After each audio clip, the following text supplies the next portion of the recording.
ಕೃಷ್ಣಂ ವಂದೇ ಜಗದ್ಗುರುಂ. ಸಂತ ತುಳಸೀದಾಸರು ತಮ್ಮ ದೋಹಾದಲ್ಲಿ ರಾಮನಾಮದ ಮೌಲ್ಯದ ಬಗ್ಗೆ ಈ ರೀತಿ ಹೇಳಿದ್ದಾರೆ. ರಾಮ್ ನಾಮ್ ಅನ್ಮೋಲ್ ಹೇ ಬಿನ್ ದಾಮನ್ ಹಿ ಬಿಕಾಯ್, ತುಳಸಿ ಅಚರಜ ದೇಖಿಯೇ ಕೋಯಿನ ಗ್ರಾಹಕ್ ಆಯ್. ತುಳಸೀದಾಸರು ಹೇಳುತ್ತಾರೆ, ಪರಮೇಶ್ವರನಾದ ರಾಮನ ನಾಮಕ್ಕೆ ಯಾವುದೇ ಮೌಲ್ಯವಿಲ್ಲ. ಅಂದರೆ ರಾಮನಾಮಕ್ಕೆ ಯಾವುದೇ ಬೆಲೆ ಕಟ್ಟಲು ಸಾಧ್ಯವಿಲ್ಲ. ಅದು ಅತ್ಯಮೂಲ್ಯವಾದದ್ದು. ರಾಮನಾಮಕ್ಕೆ ಯಾರೂ ಬೆಲೆಯನ್ನು ಕಟ್ಟಲು ಸಾಧ್ಯವಿಲ್ಲ. ರಾಮನ ನಾಮ ಯಾವುದೇ ಮೌಲ್ಯವಿಲ್ಲದೆ ಸಿಗುತ್ತಿದೆ. ಅಂದರೆ ಕಲಿಯುಗದಲ್ಲಿ ರಾಮನಾಮದ ಮಹಿಮೆ ಎಷ್ಟು ಇದೆ ಎಂದರೆ, ಯಾರು ಬೇಕಾದರೂ ಎಲ್ಲಿ ಬೇಕಾದರೂ ಹೇಗೆ ಬೇಕಾದರೂ ಕೂಡ ಪರಮೇಶ್ವರನಾದ ರಾಮನ ನಾಮವನ್ನು ತೆಗೆದುಕೊಳ್ಳಬಹುದು. ರಾಮನಾಮಕ್ಕೆ ಫಲವಿದ್ದೇ ಇದೆ. ಆದರೆ ಆಶ್ಚರ್ಯವೇನೆಂದರೆ, ಯಾರೂ ಕೂಡ ಪರಮಾತ್ಮನ ನಾಮವನ್ನು ತೆಗೆದುಕೊಳ್ಳುವುದಿಲ್ಲ. ಆ ರಾಮನಾಮಕ್ಕೆ ಯಾವುದೇ ಗ್ರಾಹಕರಿಲ್ಲ ಎನ್ನುತ್ತಾರೆ ತುಳಸೀದಾಸರು.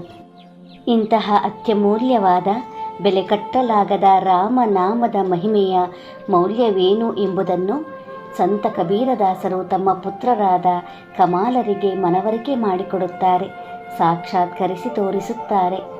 ಇಂತಹ ಅತ್ಯಮೂಲ್ಯವಾದ ರಾಮನಾಮದ ಮಹಿಮೆಯನ್ನು ಇಂದಿನ ವಿಡಿಯೋದಲ್ಲಿ ನಾವು ತಿಳಿಯೋಣ. ಕಮಾಲ್ ಸಂತ ಕಬೀರದಾಸರ ಮಾನಸ ಪುತ್ರನಾಗಿದ್ದ.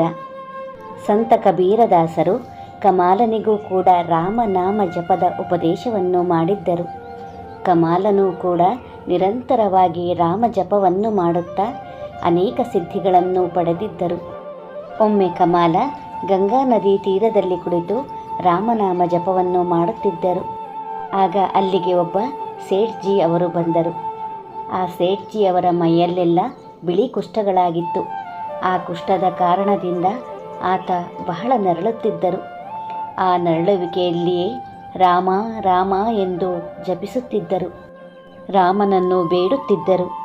ಕಮಾಲರಿಗೆ ಆ ಸೇಠ್ಜಿಯ ಮೇಲೆ ಬಹಳ ಕರುಣೆಯುಂಟಾಯಿತು. ಅವರು ಆತನನ್ನು ವಿಚಾರಿಸಿದರು. ವಿಚಾರಿಸಿದಾಗ ತಿಳಿಯಿತು, ಆ ಕುಷ್ಠವನ್ನು ವಾಸಿ ಮಾಡಲು ಎಷ್ಟೇ ವೈದ್ಯರಲ್ಲಿ ತೋರಿಸಿದರೂ ಕೂಡ ಏನೂ ಉಪಯೋಗವಾಗಿರಲಿಲ್ಲ. ಕೊನೆಗೆ ಬೇಸೆತ್ತ ಆ ಸೇಠ್ಜಿ ಜೀವಂತ ಸಮಾಧಿಯನ್ನು ತೆಗೆದುಕೊಳ್ಳಲು 101 ಬ್ರಾಹ್ಮಣರೊಂದಿಗೆ ಆ ಗಂಗಾ ನದಿ ತೀರಕ್ಕೆ ಬಂದಿದ್ದಾರೆಂದು ತಿಳಿಯಿತು. ಇದ್ದ ಏಕೈಕ ಪುತ್ರನಿಗೆ ತಮ್ಮೆಲ್ಲ ವ್ಯವಹಾರವನ್ನು ಒಪ್ಪಿಸಿ ಹೆಂಡತಿಯನ್ನೂ ಕೂಡ ಮನೆಯಲ್ಲಿಯೇ ಬಿಟ್ಟು ರಾಜಸ್ಥಾನದ ಬಿಕಾನೇರಿನಿಂದ ನಡೆದುಕೊಂಡೇ ಬಂದಿದ್ದರು. ಕಮಾಲರು ಕೇಳಿದರು, ನಾನು ನಿಮ್ಮ ಈ ಬಿಳಿ ಕುಷ್ಠವನ್ನು ವಾಸಿ ಮಾಡಿದರೆ ನನಗೇನು ಕೊಡುತ್ತೀರಿ?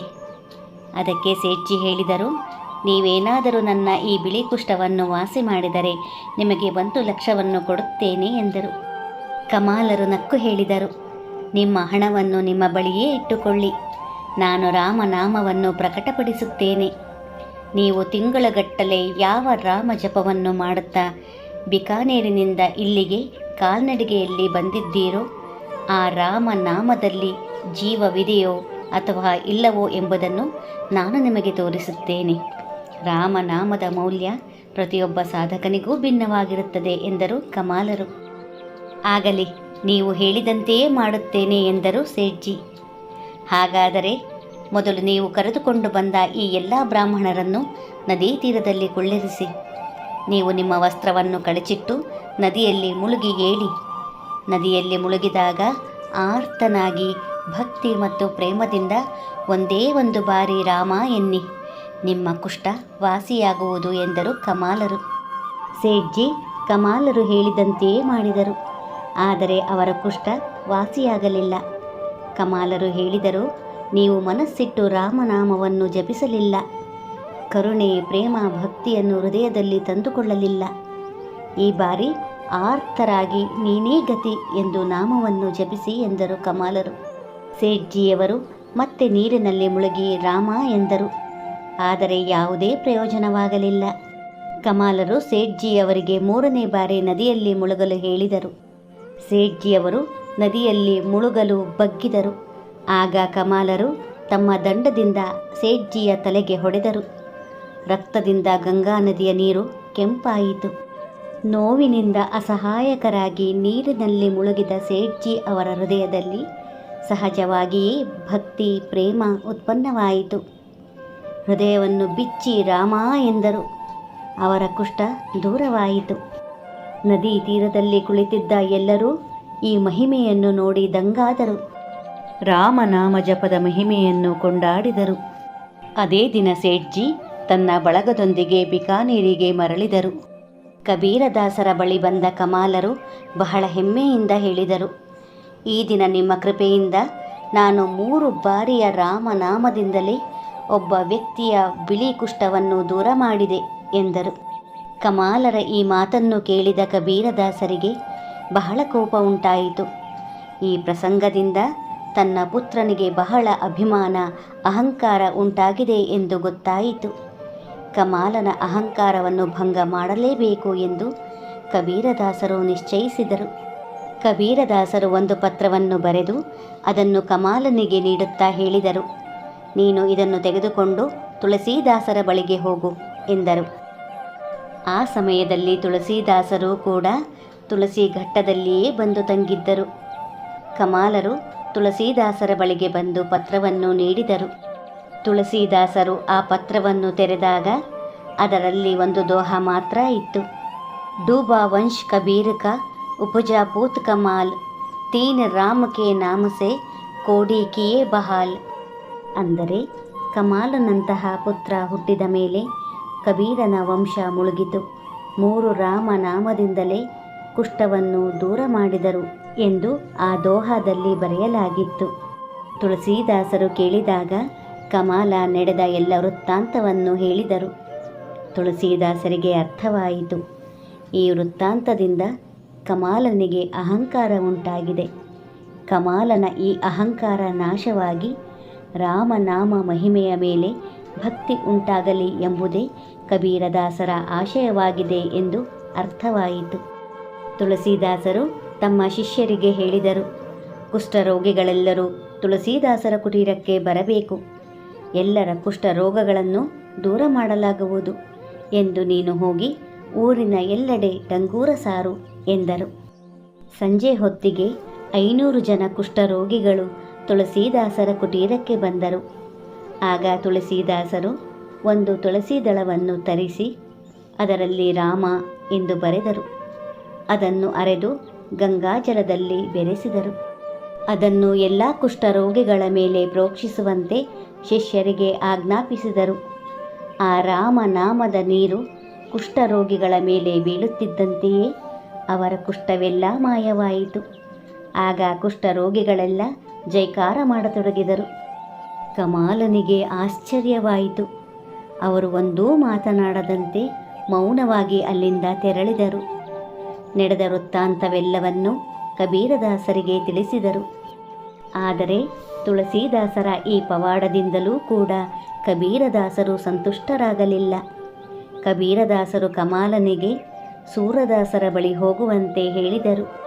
ಆ ದಿನಗಳಲ್ಲಿ ಸೂರದಾಸರು ಕೂಡ ಗಂಗಾ ನದಿಯ ಇನ್ನೊಂದು ದಡದಲ್ಲಿ ಮರಳಿನ ಮೇಲೆಯೇ ಕೂರುತ್ತಿದ್ದರು. ಬಿಸಿಲಿನ ದಿನವಾಗಿತ್ತು. ಗಂಗಾ ನದಿಯಲ್ಲಿಯೂ ನೀರು ಕಡಿಮೆ ಇತ್ತು. ಕಮಾಲರು ಬಂದು ಸೂರದಾಸರಿಗೆ ಪತ್ರವನ್ನು ಇತ್ತರು. ಸೂರದಾಸರು ಕಮಾಲನ ಬಳಿ ಸಂತ ಕಬೀರದಾಸರ ಕುಶಲೋಪರಿಯನ್ನು ವಿಚಾರಿಸಿದರು. ನಂತರ ಪತ್ರದಲ್ಲಿ ಏನು ಬರೆದಿದೆ ಓದಿ ಹೇಳು ಎಂದರು.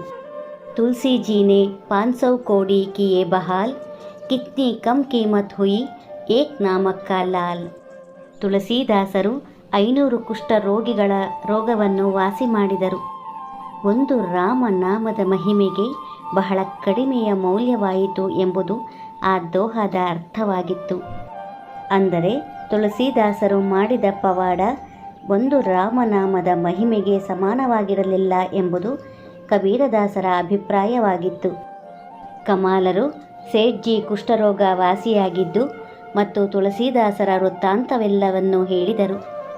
ಸೂರದಾಸರು ಕಮಾಲನಿಗೆ ಹೇಳಿದರು, ಗಂಗಾ ನದಿಯಲ್ಲಿ ಒಂದು ಶವ ತೇಲಿಕೊಂಡು ಹೋಗುತ್ತಿದೆ, ಅದನ್ನು ತೆಗೆದುಕೊಂಡು ಬಾ ಎಂದರು. ಕಮಾಲರು ಎದ್ದು ನಿಂತು ನೋಡಿದರು. ನಿಜವಾಗಲೂ ಒಂದು ಶವ ತೇಲಿಕೊಂಡು ಹೋಗುತ್ತಿತ್ತು. ಕಮಾಲರಿಗೆ ಆಶ್ಚರ್ಯವಾಯಿತು. ಸೂರದಾಸರು ಕುರುಡರಾದರೂ ಕೂಡ ಅವರ ದೃಷ್ಟಿ ನನಗಿಂತ ಚೆನ್ನಾಗಿದೆ ಎಂದು ಯೋಚಿಸಿದರು. ಕಮಾಲರು ಗಂಗಾ ನದಿಯಲ್ಲಿ ಧುಮುಕಿ ಶವದ ಬಳಿಗೆ ಹೋಗಿ ಅದನ್ನು ಎಳೆದುಕೊಂಡು ಸೂರದಾಸರ ಬಳಿ ತಂದರು. ಸೂರದಾಸರು ಆ ಶವದ ಒಂದು ಕಿವಿಯನ್ನು ಹಿಡಿದುಕೊಂಡು ಕಿವಿಯಲ್ಲಿ ಬರೀ ರಾ ಎಂದಷ್ಟೇ ಹೇಳಿದರು. ಪೂರ್ತಿಯಾಗಿ ರಾಮನಾಮವನ್ನು ತೆಗೆದುಕೊಂಡಿರಲಿಲ್ಲ. ರಾ ಎಂದು ರಾಮನಾಮವು ಪ್ರಾರಂಭವಾಗುತ್ತಿದ್ದಂತೆಯೇ ಆ ಶವಕ್ಕೆ ಜೀವ ಬಂದು ಮಿಂಚಿನಂತೆ ಎದ್ದು ಕುಳಿತಿತು. ಈ ಪವಾಡವನ್ನು ನೋಡಿದ ಕಮಾಲರ ಪ್ರಜ್ಞೆ ಹಾರಿಹೋಯಿತು. ರಾಮನಾಮದ ಒಂದು ಅಕ್ಷರವನ್ನು ಕೇಳಿದ ಮಾತ್ರದಿಂದಲೇ ಆ ಶವ ಜೀವಂತವಾಯಿತು. ಆ ವ್ಯಕ್ತಿ ಎದ್ದು ತನ್ನ ಮನೆಗೆ ಹೊರಟು ಹೋದ. ಕಮಾಲರು ಪುನಃ ಕಬೀರದಾಸರ ಬಳಿಗೆ ಬಂದು ನಡೆದದ್ದೆಲ್ಲವನ್ನೂ ಹೇಳಿದರು. ಕಬೀರದಾಸರು ಹೇಳಿದರು, ರಾಮನಾಮ ಮಣ್ಣಿನಷ್ಟೇ ಅಮೂಲ್ಯವಾದದ್ದು, ಪಾರಸಮಣಿಗಿಂತ ಅಮೂಲ್ಯವಾದದ್ದು. ರಾಮನಾಮ ಜಪದಲ್ಲಿ ಸಾಧಕನು ಎಷ್ಟು ಸಾಧನೆಯನ್ನು ಮಾಡುತ್ತಾನೋ ಅದಕ್ಕೆ ತಕ್ಕಂತಹ ಪ್ರತಿಫಲವನ್ನು ಪಡೆಯುತ್ತಾನೆ ಎಂದರು ಕಬೀರದಾಸರು. ಶ್ರೀರಾಮಚಂದ್ರಾರ್ಪಣಮಸ್ತು. ಶ್ರೀರಾಮ ಜೈ ರಾಮ ಜೈ ಜೈ ರಾಮ. ಜೈ ಜೈ ಗುರುದೇವ ದತ್ತ.